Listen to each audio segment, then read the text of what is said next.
जनसंख्या एक समस्या हमेशा रही,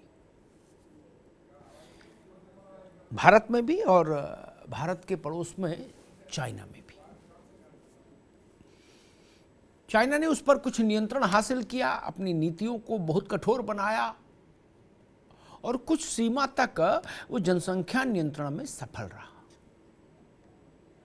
भारत में एक बार कोशिश हुई 70 के दशक में इंदिरा गांधी की सरकार के समय, लेकिन वो कोशिश राजनीतिक तौर पर इतनी बड़ी बूमरैंग साबित हुई, नुकसानदेह साबित हुई कि नसबंदी का जो कार्यक्रम था परिवार नियोजन का, उसके चलते कांग्रेस की सरकार ध्वस्तीभूत हो गई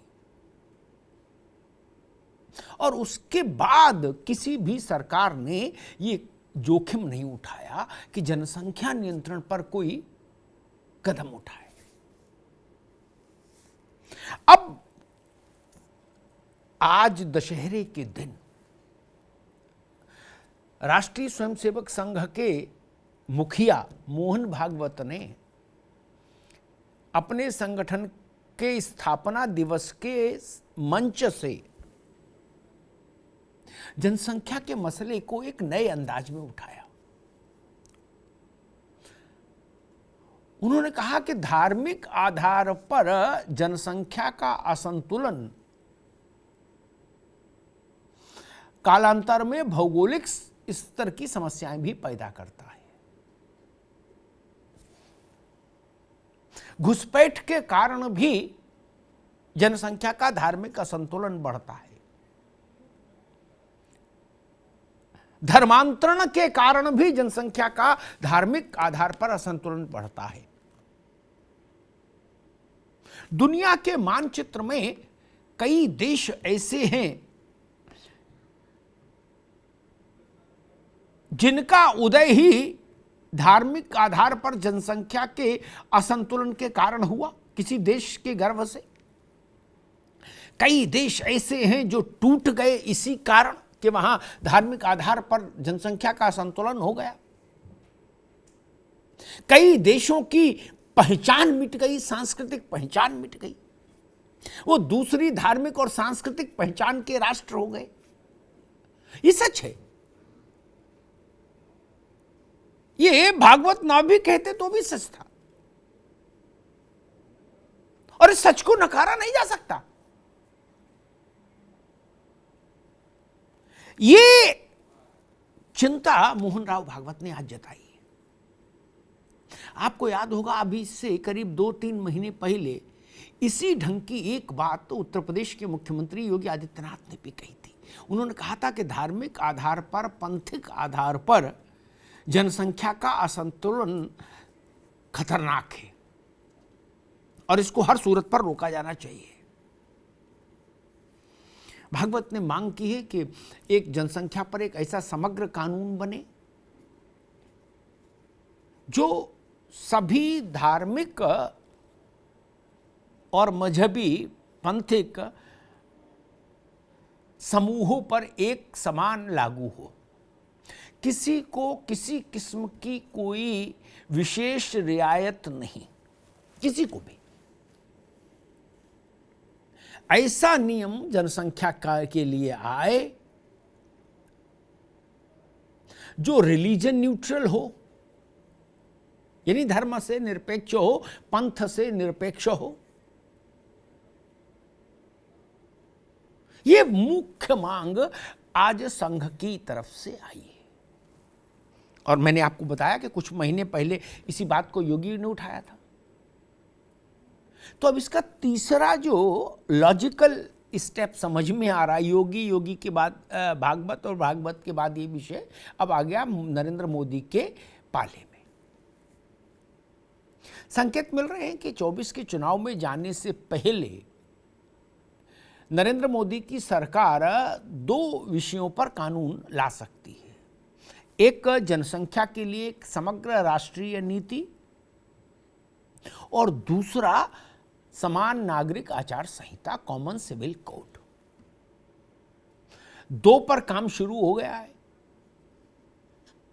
और चूंकि संघ भाजपा समेत कई दर्जन संगठन जिनको मिला के संघ बनता है, या आप यूं कहिए संघ परिवार बनता है, उसमें सरसंघ चालक की भूमिका बड़ी विशिष्ट होती है।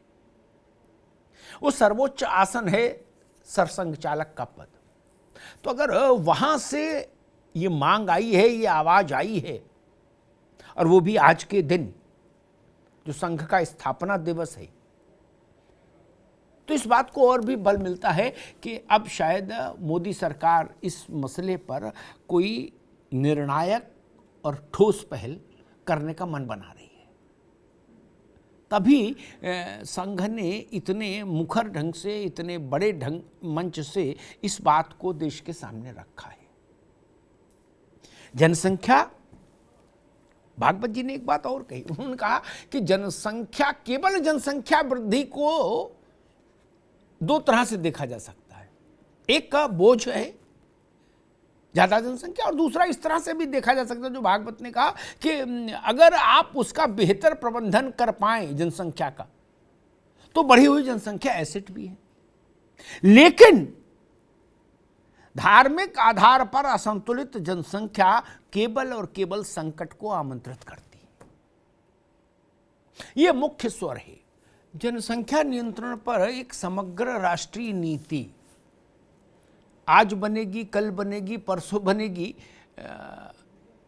इस पर तो विवाद हो सकता है, अनुमान लगाए जा सकते हैं अलग अलग, लेकिन जनसंख्या पर बिना एक राष्ट्रीय समग्र नीति के भारत बहुत समय तक रह नहीं सकता, ये बात तय है। जब भी जनसंख्या नियंत्रण को लेकर किसी भी किस्म के कानून की बात आती है, तो सबसे पहले उसका विरोध ओबीसी, आज ओबीसी या ओबीसी से पहले ओबीसी जैसे जो मुस्लिम वर्ग के नेता थे वो करते हैं। क्यों, इसमें हिंदू मुसलमान का क्या मसला? ऐसे कानून की तो वकालत कोई करता नहीं कि मुसलमानों के लिए अलग कानून लाओ और हिंदुओं को छूट दे दो, ऐसा तो कोई कह नहीं रहा। बात हो रही एक समान कानून जिसमें मजहब का कोई लेने देना नहीं।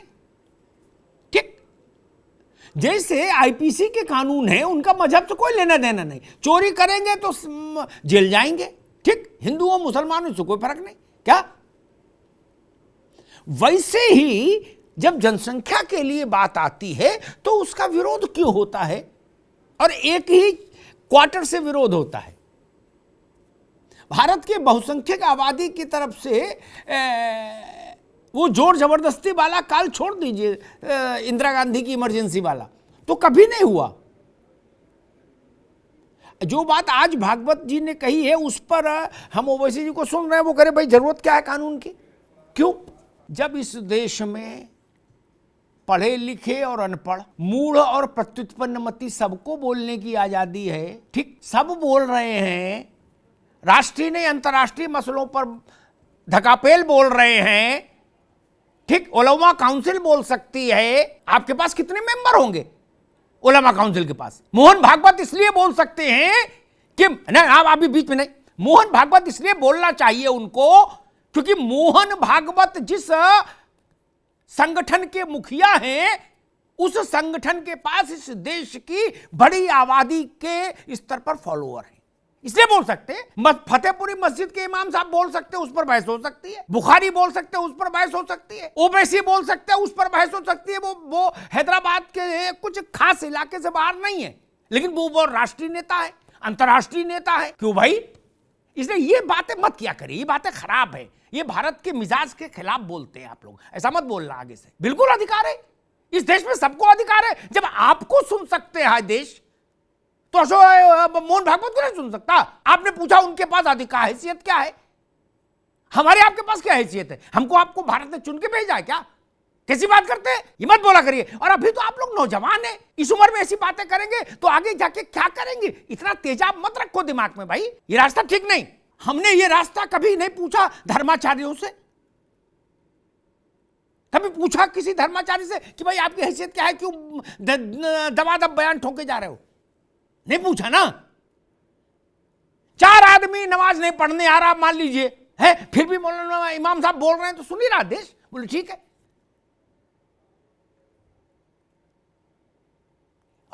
किसी भी देश में, लोकतांत्रिक देश में, ये कहां है कि केवल सरकार बोलेगी, और केवल सरकार बोलने लगे मित्र तो आपको और ज्यादा तकलीफ हो जाएगी। मान लो, नहीं अभी नहीं आएंगे बात, मान लो केवल आपने कहा सरकार बोले तो बात समझ में आती, केवल सरकार बोले और आपके मुंह पर ताला लगा देगी ना तो आपको और ज्यादा तकलीफ हो जाएगी। अगर केवल योगी जी बोलेंगे तो आपका बीपी बढ़ जाएगा, इसलिए सबको बोलने दीजिए तो थोड़ा ठीक रहेगा। मसला वही जो बात भागवत जी ने कही, मुस्लिम पक्ष कह रहा है कि कानून की जरूरत नहीं और ये कानून हमको टारगेट करके लाया जा रहा है। और मेरे ख्याल से ये बात जब जब उठी है तब तब एक ही किस्म का उत्तर मुस्लिम पक्ष से आया। पहली बात कही गई कानून की जरूरत नहीं, दूसरी बात कही गई मुस्लिम को टारगेट किया जा रहा है। अशोक सिन्हा जी, ये दो बेसिक पॉइंट्स हैं जिन पर मुझे लगता है संघ को बोलना चाहिए। अब ये सबसे बड़ी बात तो ये है कि मुस्लिम पक्ष के नेताओं को, प्रवक्ताओं को ये कौन, वो कैसे ये माने कि भाई जो कानून सब पर लागू होगा वो किसी के लिए लाभकारी, किसी के लिए नुकसानदेह कैसे हो सकता है। रावत साहब, आईपीसी जेंडर फ्री है, जेंडर न्यूट्रल है, रिलीजन न्यूट्रल है, ठीक। चोरी करेंगे स्त्री हो पुरुष एक सजा, चोरी करेंगे हिंदू मुसलमान सिख ईसाई पारसी जैन बौद्ध नव बौद्ध, किसी को कोई छूट नहीं, वही धाराएं सब पर लागू। ऐसा ही एक कानून अगर जनसंख्या पर बन जाए तो क्या समस्या है? वो बौद्ध पर भी लागू, मुसलमान पर भी लागू, हिंदू पर भी लागू, सिख पर भी लागू, जैन पर भी लागू, सब। और भारत में जितने रहें और दूसरे कुछ यहूदी रह रहे हो तो उन पर भी लागू हो जाए, सब पर लागू हो जाए। इसमें क्या रार है और क्यों रार है? आपको क्यों क्या लगता है कि रार क्यों है, इस पर टकराव क्यों है? एक बात मैं कहूंगा, जो बात मोहन राव भागवत कह रहे थे ना आज, अगर थोड़ी देर के लिए हिंदू मुसलमान सपा बसपा भाजपा कांग्रेस से हटके सोचें, थोड़ी देर के लिए, हालांकि हटना बहुत मुश्किल है, जो लोग उसी में कारोबार करते हैं उनके लिए एक क्षण को भी हटना मुश्किल है, क्योंकि पहचान का संकट हो जाएगा कि भाई फिर तो आदमी वीडियो बना लेगा, कहेगा आप उस वक्त न्यूट्रल के हुए थे 1 मिनट के लिए, तो वो तो लांछन हो जाएगा कि हम जीवन में न्यूट्रल क्यों हुए। लेकिन एक बात कहूं, बहुत पता नहीं कितने लोगों को जानकारी है, जो बात मोहन भागवत कह रहे थे कि राष्ट्रों की सांस्कृतिक पहचान बदल गई दुनिया में, कई राष्ट्रों की, कई राष्ट्र टूट गए, कई राष्ट्र बट गए और कई नए राष्ट्र जन्म ले गए। उसका एक छोटा उदाहरण देता हूं, 3 उदाहरण तो उन्होंने दिए, वो तो सबने सुने, न्यू कोसोवो और सब, बहुत कम लोगों को शायद स्मरण होगा, पता तो होगा, स्मरण कम होगा तात्कालिक तौर पर। अफगानिस्तान की सांस्कृतिक पहचान कैसे बदल गई? 1000-2000 साल नहीं हुए, कुछ सदी पहले वहां हिंदू राजा थे, पहचान कैसे बदल गई? आज वो दुनिया का सबसे क्रूर शासन वाला देश हो गया।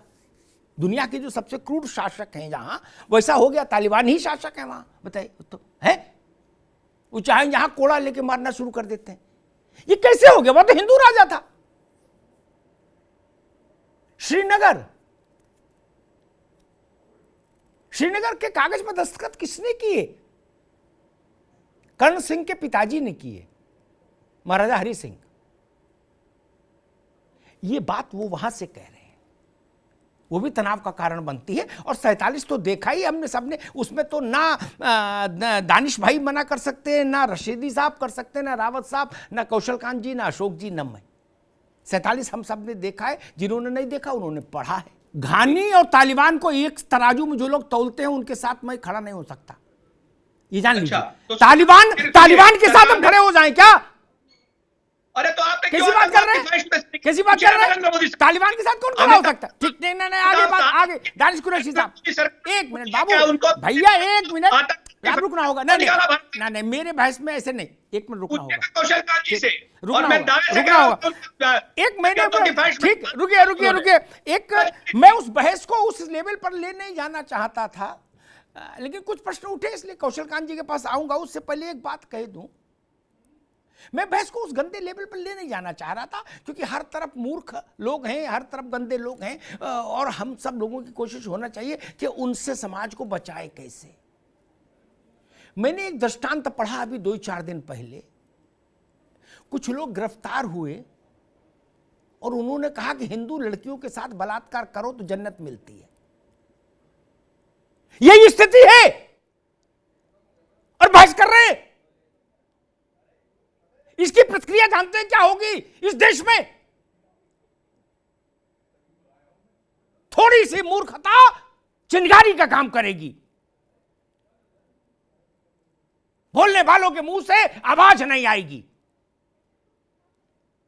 ये नासमझी का खेल देश के लिए भारी पड़ जाएगा, इतना समझिए।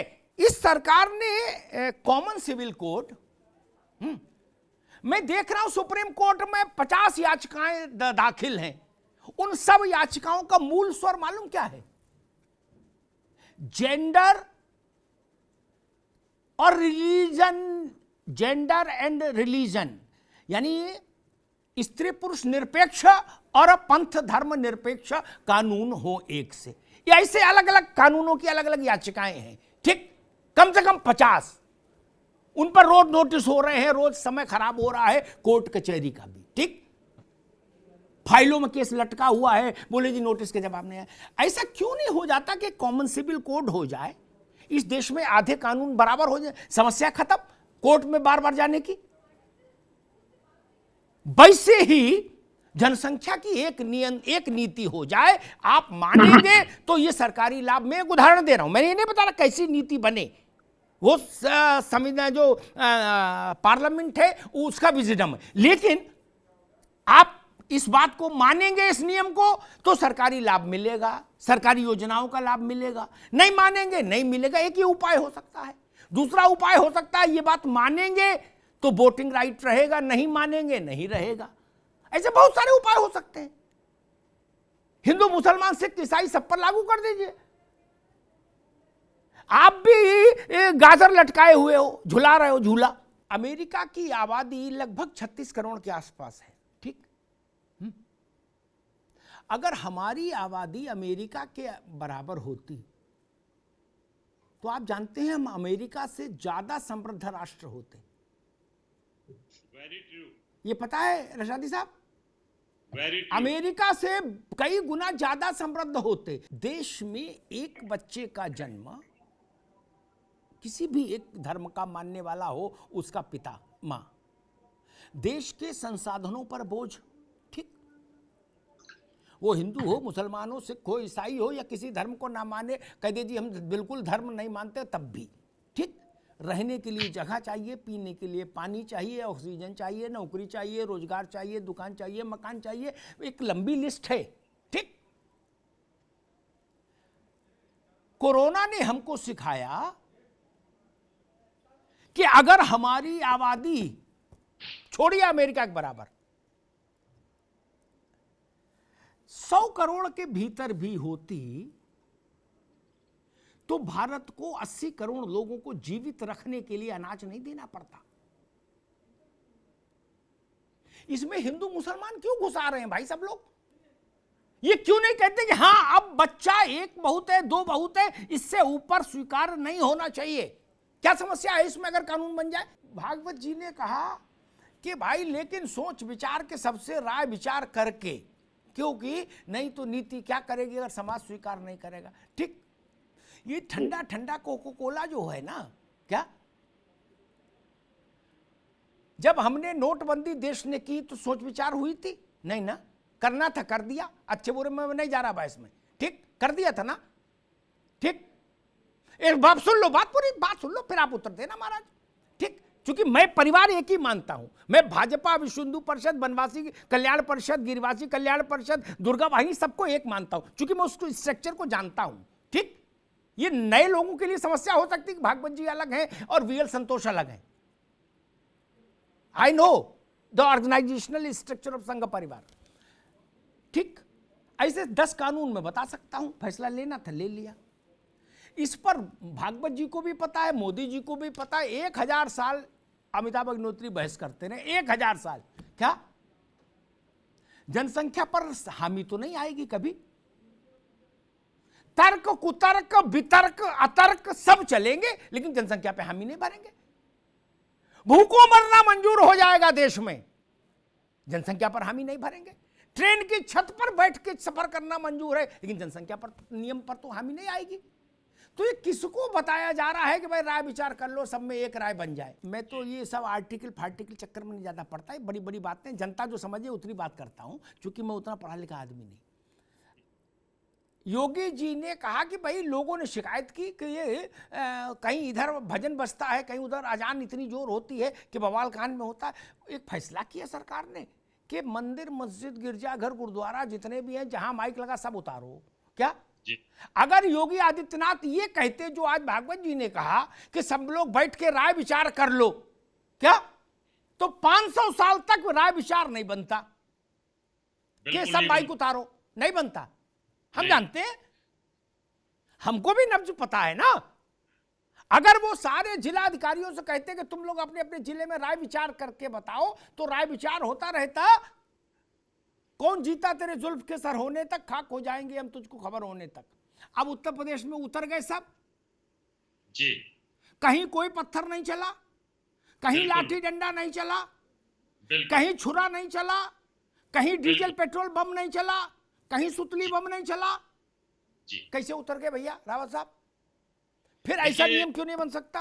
कुछ बुनियादी प्रश्न खड़े हैं देश के सामने। हम आज हैं, कल नहीं रहेंगे, लेकिन देश रहेगा। जब जिन्ना और नेहरू थे तब भी देश था, और उनसे पहले भी देश था। जब बुद्ध और राम और कृष्ण थे, और हम हैं तब भी देश है, हमारे बाद भी देश चलेगा। ये तू में चलती रहेगी, ये अनंत है, इसका कोई अंत नहीं। हम अपने बच्चे को चलने के लिए रास्ता नहीं दे पाए, पीने के लिए पानी नहीं दे पाए, सांस लेने के लिए हवा नहीं दे पाए, तो मजहब क्या करेगा? मजहब ओढ़ेंगे कि बिछाएंगे? क्या करेंगे? पाकिस्तान में तो मजहब की लड़ाई नहीं है, वहां तो सब एक ही है मामला। वहां तो चना है, दुल नहीं है, दाल नहीं बनी है चना की, चना साबुत है। सब जगह मामला ठीक है। फिर वहां जूतों में दाल क्यों बट रही है? हाहाकार क्यों मचा है? तांडव क्यों हो रहा है? दुनिया भर के कम से कम दर्जन भर मुल्क ऐसे नहीं। अब रशीदी, अब रुकना होगा, मेरी बहस का प्रोटोकॉल सीखिए, ठीक? रुकना होगा, ऐसे नहीं। दुनिया भर के दर्जन भर मुल्क हैं जहां धार्मिक तनाव नहीं है, फिर भी वहां भयंकर हिंसा हो रही है। आज से नहीं, वर्षों से भयंकर हिंसा हो रही है, रक्त से सड़कें लाल हो रही हैं। इसलिए वो विषय नहीं है ना। धार्मिक स्वतंत्रता की गारंटी होनी चाहिए, अच्छी बात है, लेकिन धार्मिक स्वतंत्रता भी अगर देश के व्यापक हितों के पार से टकराने लगे तो मैं कहूंगा प्रायोरिटी, प्राथमिकता देश को देनी चाहिए। मैंने कई मंचों से कहा कि भगवत गीता, गुरु ग्रंथ साहिब, बाइबल, कुरान और संविधान अगर सब मेरे सामने हो तो मैं सबके लिए सिर झुकाऊंगा। लेकिन अगर कोई किताब संविधान से टकराएगी तो मैं संविधान को चुनूंगा, किताब को नहीं चुन सकता ना। संविधान के नीचे ही रहना होगा हर किताब को, वो किसी धर्म की किताब हो। इसी को कहते हैं राष्ट्र प्रथम, नेशन फर्स्ट। इससे समझौता नहीं हो सकता। किसी को अच्छा लगे तो, बुरा लगे तो, बुरा लगे खाना ना खाए, अच्छा लगे 2 रोटी ज्यादा खाए, लेकिन देश प्रथम, इससे समझौता नहीं हो सकता, क्योंकि देश सबका है, सबकी कुर्बानियां इसमें शामिल है। ये भाजपा का नहीं केवल, ये बसपा का नहीं, सपा का नहीं, कांग्रेस का नहीं, ममता जी का नहीं, नीतीश कुमार का नहीं, किसी का नहीं, ये सबका है। ये सोचिए हम अपने बच्चे को कहां एडमिशन दिलाएंगे, कहां दुकान कराएंगे, कहां दुकान मिलेगी? बात ठीक कही रावत साहब ने। रावत साहब तो यहीं रुक गए कि जिसके बाद 50 बीघा थी आज 1 बीघा है। आंकड़े जाके देखिए, भारत दुनिया का सबसे बड़ा गैर खेती हर मजदूर का हब बन गया। हमारे यहां जो किसान था पहले, अब वो गैर भूमि स्वामी मजदूर हो गया। उसके पास किसानी का हक ही नहीं बचा। किसान तो वो होता है जिसके पास जमीन हो। वो गांव में रह रहे हैं लेकिन जमीन नहीं है उनके पास। और एक बात कहूं, छोड़ो मोदी जी को, मोदी जी की लड़ाई कौशलकांत लड़ेंगे। असदुद्दीन ओवैसी को भी अगर हम प्रधानमंत्री बना दें, वो जमीन बढ़ा देंगे? नहीं बढ़ा सकते ना। पानी बढ़ा देंगे? नहीं बढ़ा सकते ना। उत्पादन बढ़ा देंगे अचानक से? नहीं बढ़ा सकते। एक बात आई थी बहस में, मैं तथ्य पवित्र रखता हूं, तथ्यों के साथ मैं कभी छेड़छाड़ नहीं करता। उसकी कीमत मुझे कुछ भी चुकानी पड़े मैं चुकाता हूं, लेकिन तथ्य असत्य नहीं हो सकता। राजा नाराज हो और चाहे प्रजा नाराज हो, उससे भी फर्क नहीं। एक बात शायद दानिश कुरैशी साहब ने कही थी, मैं उसमें एक बात जोड़ूंगा। 40 और 80 का जब आप वर्णन कर रहे थे कि 2013 में 40 करोड़ लोगों को मुफ्त राशन मिल रहा था और फिर कोरोना काल में 80 को मिलने लगा। ईश्वर की बड़ी कृपा मानिए, आप ईश्वर ने, आप अल्लाह की मान लीजिए, अल्लाह का बड़ा रहम मानिए कि 80 करोड़ को ही देना पड़ा। कोरोना की विभीषिका ने 6 महीने इतने बड़े 150 करोड़ के मुल्क को स्टैंड स्टिल कर दिया था। कैसे जिएंगे लोग? आपने उस तथ्य का उल्लेख नहीं किया, ये ठीक नहीं। अरे दुनिया के हर बड़े से बड़े मुल्क को लोगों को घर पर साधन भेजना पड़ा खाने का। भारत उससे अछूता रह सकता था क्या? अच्छों का दुकान बंद हो गई। जो रेड़ी लगाता था, पटरी पर सामान बेचता था, गुब्बारे बेचता था, वो 6 महीने भूखों मर जाता? नहीं मर जाता। इसलिए मसला मोदी का नहीं है। मैंने एक बार, शहाबुद्दीन साहब थे जीवित, पार्लियामेंट से निकल रहे थे, 90 का दौर था, अयोध्या पर रोज कुछ ना कुछ होता था।